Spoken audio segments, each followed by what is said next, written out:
जो है gender role in Roman empire. इसमें क्या होता था कि पूरे जो रोमन साम्राज्य था वहाँ पर जो लोग थे वहाँ पे न्यूक्लियर फैमिलीज़ रहती थी। वहाँ पे सिर्फ पेरेंट्स और बच्चे रहते थे और उनके वो लोग जॉइंट फैमिली में रहना ज़्यादा पसंद नहीं करते थे।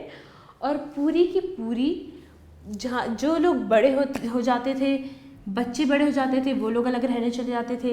अपनी जॉइंट फैमिली में अपने भाइयों बहनों के साथ वहाँ पे कोई नहीं रहता था। तो वहाँ की जो जेंडर क्वालिटी हम कह सकते हैं एक नॉर्मल रही है कि लोगों को आपस में घुल मिलकर रहना ज़्यादा पसंद नहीं था।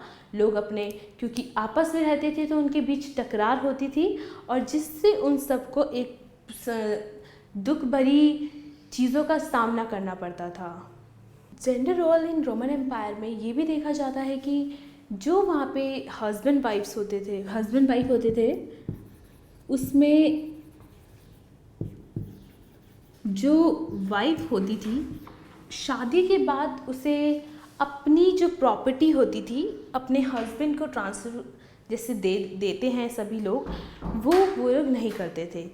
वो अपनी जो उसका पैटर्नल रिलेशन होता था वहाँ पर वो तब भी एक मेन उत्तराधिकारी जिसे हम कह सकते हैं वैसी वैल्यू उसके पास तब भी होती थी।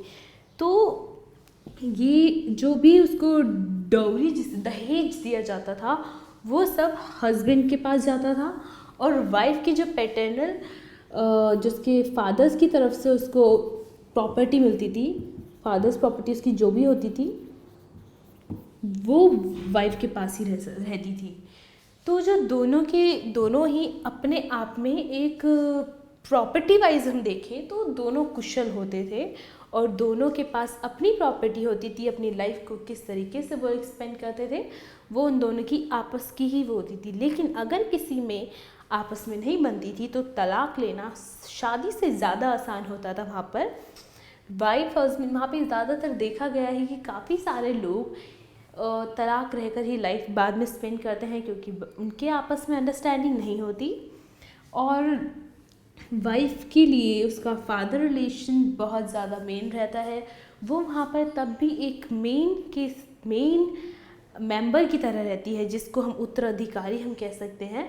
वो उस तरीके से उसके बाद भी वहाँ रहती है।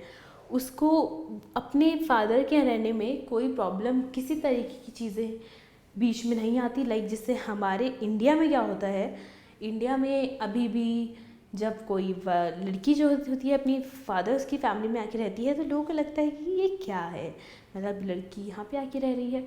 वो चीज़ें इस टाइम में नहीं मानी जाती थी। वहाँ की जो लोगों की मेंटालिटी थी वो बहुत ज़्यादा बेटर थी।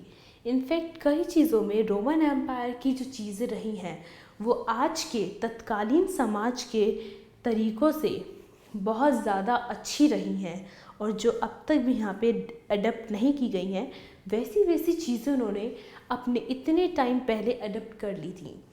तो हम देख सकते हैं कि जो रोमन एम्पायर है ये कितना ज़्यादा डेवलप था अपने टाइम में उस समय भी।